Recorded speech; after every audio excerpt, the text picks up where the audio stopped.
Hello friends, welcome to my channel hidden gems of Bollywood.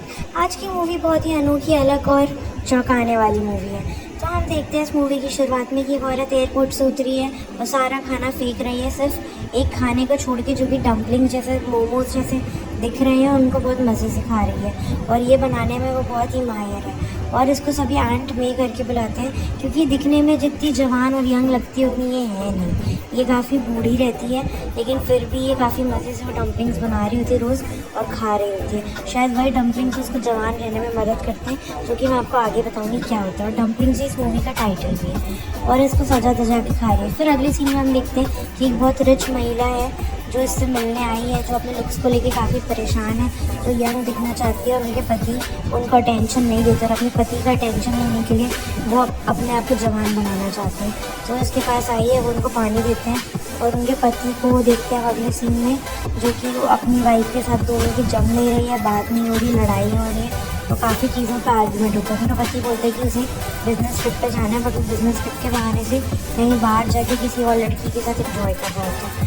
और उनकी wife यहाँ पर परेशान हो रही होती है, ये सोच के कि मैं कैसे खूबसूरत दिखूँ ताकि मैं वापस अपने पति को अपनी लाइफ में लेके आ सकूँ। अगले सीन में हम देखते हैं मिसेस ली काफ़ी सवाल कर रही है मी से और पूछ रही है कि तुम ऐसा क्या मिलाती हूँ जिससे सारे लोग इतने जवान और यंग दिखने लग जाते हैं। तो वो बताती है कि मेरा एक सीक्रेट इंग्रेडिएंट है जिसे मैं बहुत मज़े से बनाती हूँ और सिर्फ मैं ही बना सकती हूँ। और वो आप कितनी भी सर्जरीज़ करा लो, डॉक्टर के पास चले जाओ, कहीं पे भी चले जाओ, आपको नहीं पता चल पाएगा और आप नहीं कर पाओगे, इतनी खूबसूरत नहीं दिख पाओगी जितना आप ये खा के लगोगी, क्योंकि मैं भी इसे रोज़ खाती हूँ, इसीलिए ये मेरी खूबसूरती का राज है। आप क्या मेरी उम्र गैस कर सकती हो कितनी है? तो मिसेस ली बोलती हैं कि शायद तुम्हारी उम्र 30 साल है। तो बोलती नहीं है, आपने तो गलत अंदाज़ा लगाया है, मैं उससे भी काफ़ी ज़्यादा बूढ़ी हूँ, लेकिन मैं फिर भी इतनी यंग दिखती हूँ। तो ली मान जाती है उसका इंग्रेडिएंट खाने से, उसको शक होता है पर वो फिर भी मान जाती है और वो उसको बोलती है कि ठीक है बता, तुम लेके आ जाओ मेरे लिए एक प्लेट, मैं खाऊँगी अभी, क्योंकि उसको सिर्फ खूबसूरत दिखने से मतलब होता है। सोचती शायद ये किसी एनिमल का कुछ मीट बना के दे रही है, तो वो 2 मिनट सोचने के बाद फिर उसको खा ही लेती है आके। अगले सीन में देखते हैं कि मछली ज़्यादा घुसना नहीं चाहती, क्योंकि उनका मेन एम वही होता है खूबसूरत दिखना, अपने पति को लुभाना, तो वो इन सब चीज़ों पर ज़्यादा ध्यान नहीं देती उनको अंदाज़ा हो जाने के बाद भी। लेकिन फिर वो अगले सीन में हम देखते हैं कि मछली बहुत कोशिश कर रही हैं और देख रही हैं कि उनका पति कंटिन्यूसली किसी और से मिलने काफ़ी सारी ट्रिप्स पे जा रहे हैं उन्हें छोड़कर, बट वो फिर भी कुछ नहीं करती। उनको सब कुछ पता होता है, लेकिन वो फिर भी इस तकलीफ़ से गुजर रही होती हैं और अपने हस्बैंड की हरकतें नोटिस कर रही होती है कि कैसे वो किसी और से मिलने जा रहे हैं उन्हें अकेला छोड़कर। लेकिन वो रोज़ फिर मई के घर जाने लग जाती हैं वही डिश खाने के लिए, ताकि वो यंग दिख सकें और अपने हस्बैंड को वापस पा सकें। मिसेस ली को डम्पलिंग्स इतने खास पसंद नहीं होते, लेकिन वो फिर भी खा रही होती है और खाने के अलावा वो मई को टिप भी देने लग जाती हैं कि डम्पलिंग्स में ये डाल के बनाओ, वो डाल के बनाओ, ताकि वो और ज़्यादा अच्छे लगने लगे। और उनको कुछ रिजल्ट्स भी दिखने लग जाते हैं अपने फेस पे, बट वो काफ़ी स्लो रिजल्ट्स होते हैं। तो उसको मई को बोलती है कि थोड़ा और कुछ करो ताकि मुझे फास्ट रिजल्ट्स मिले, ताकि मैं जल्दी खूबसूरत दिख सकूँ।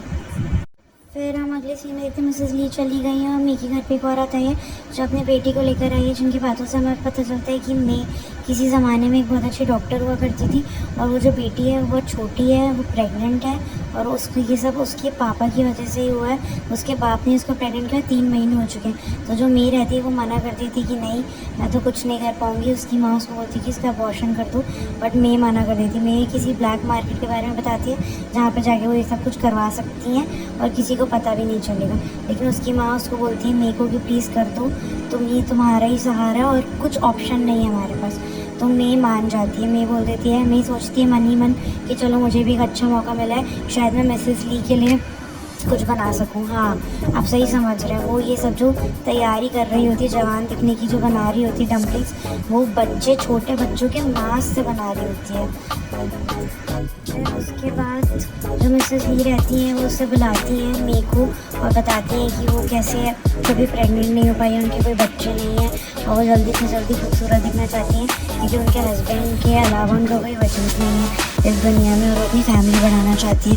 तो ये सुन के मई बहुत सीरियस हो जाती है, सोचती है कि मुझे इनकी मदद करनी चाहिए। और वहीं दूसरी तरफ उस बच्ची की हालत बहुत सीरियस हो जाती है और वो दिखने लग जाती है कि वो प्रेग्नेंट है। तो मई मान जाती है उनकी तुरंत डिलीवरी करने के लिए और वो ज़िंदा बच्चा तुरंत निकाल देती है लाइव डिलीवरी करके और खुश हो जाती है कि कितना स्वस्थ बच्चा हुआ। उसको फाइनली यही चाहिए होता है, क्योंकि वो कैनिबलिज्म आदमखोर टाइप होती है। तो वो मान जाती है कि ठीक है मैं कर दूँगी ये, और फिर वही बच्चे को वो फ्रिज में रख के उनके डम्पलिंग्स बना के मिसेस ली को दे देती है ताकि वो यंग दिख सके, क्योंकि जो जितना ज़्यादा बच्चा ग्रो कर जाएगा उतना ज़्यादा उसमें विटामिन्स और प्रोटीन्स होंगे जो बहुत ज़्यादा हेल्प करेंगे मिस ली को अच्छा जवान दिखने के लिए, खूबसूरत दिखने के लिए।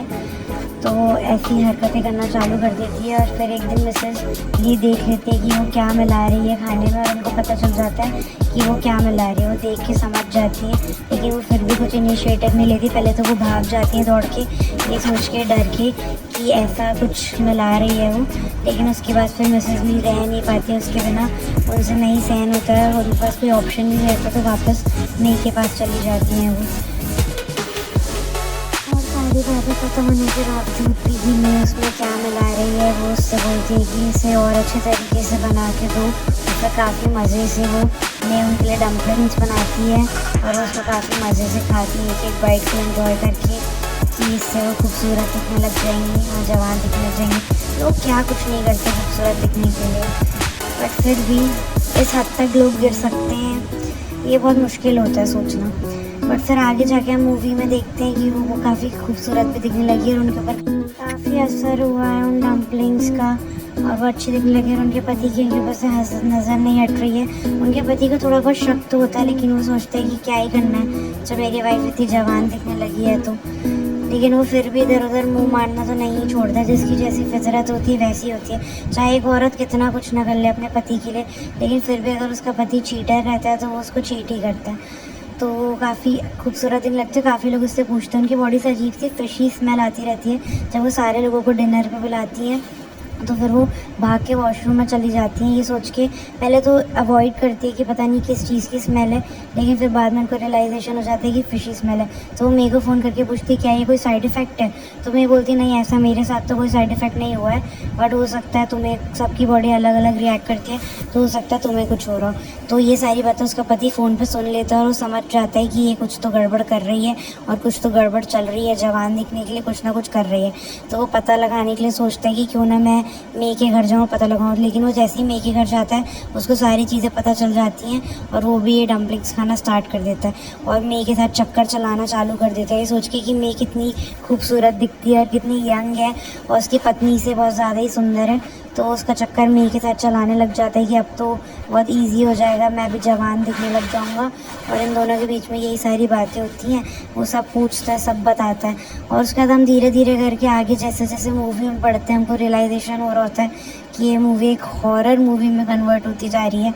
और इसमें हम देख रहे होते हैं कि लोग कैसे खूबसूरत दिखने के लिए किस हद तक गिरते हैं, गुजरते हैं, और क्या कुछ नहीं करते हैं। और जो मेई रहती है वो उसको वो देना बंद कर देती है जो उसको चाहिए होता है मिसेस ली को।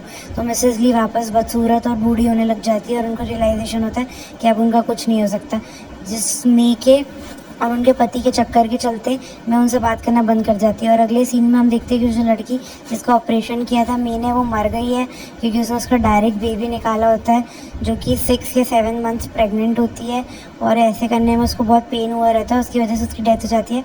और उसकी जो मॉम रहती है वो उसके डैड को मार डालती हैं, ये सोच के कि उनकी वजह से और उनकी करतूत की वजह से ही उनकी बेटी की डेथ हो गई। और पुलिस पकड़ने आ रही होती है मेई को, क्योंकि वो सारी बातें बता देती है मेई को। और वहीं पर हम देखते हैं मिसेस ली को पता चल जाता है कि मेई के घर में पुलिस आई है, और वो वहाँ से भाग रही होती हैं अपनी जान बचा के, और भागने के बाद भी उनको कोई ऑप्शन नहीं होता है, तो वो कहीं और जाती हैं। वो जाती है एक रेस्टोरेंट में, जहाँ पे वो एक लड़की से डील कर रही होती है कि अगर वो उसे बच्चा पैदा करके देगी कम महीने में, जैसे भी बच्चा पैदा करके देगी, तो वो उसको भारी रकम देंगी, जितने पैसे वो सोच भी नहीं सकती सपनों में उतने पैसे उसको देंगी। और वो लड़की मान जाती है कि ठीक है मैं एक बच्चा पैदा करके दे दूँगी पैसों के लिए। तो वो अग्री कर जाती है मिसेस ली की बातों में कि ठीक है मैं आपको एक बच्चा पैदा करके दे दूँगी। और वहीं हम देखते हैं कि वो प्रेग्नेंट हो चुकी है, और वो उसका ऑपरेशन करवा रही हैं, बच्चा निकला रही हैं उसका, जो कि मतलब बहुत जल्दी प्री प्रेगनेंसी में बच्चा निकाल रही हैं, क्योंकि उनको एकदम फुल्ली ग्रोन बेबी भी नहीं चाहिए। तो मान गई, और उसको खुद ही पका रही हैं। हम अगले सीन में देखते हैं खुद ही उसके डम्पलिंग्स बना रही हैं उस बच्चे को, और खाने के लिए उसको कैनिबलिज्म कर रही है बेसिकली। और मी की तरह बन गई है। वो लड़की जो प्रेग्नेंट हुई रहती है उसकी भी डेथ हो जाती है, वो मर चुकी रहती है क्योंकि उसका भी वो नॉर्मल डिलीवरी से बेबी निकाल देती है और हस्बैंड भी उनको छोड़ के चला जाता है। और यही इस मूवी का एंड हो जाता है। प्लीज़ लाइक और सब्सक्राइब करें ताकि हम इसी तरह के और वीडियोस बना के आपको दिखा सकें। Thank you very much.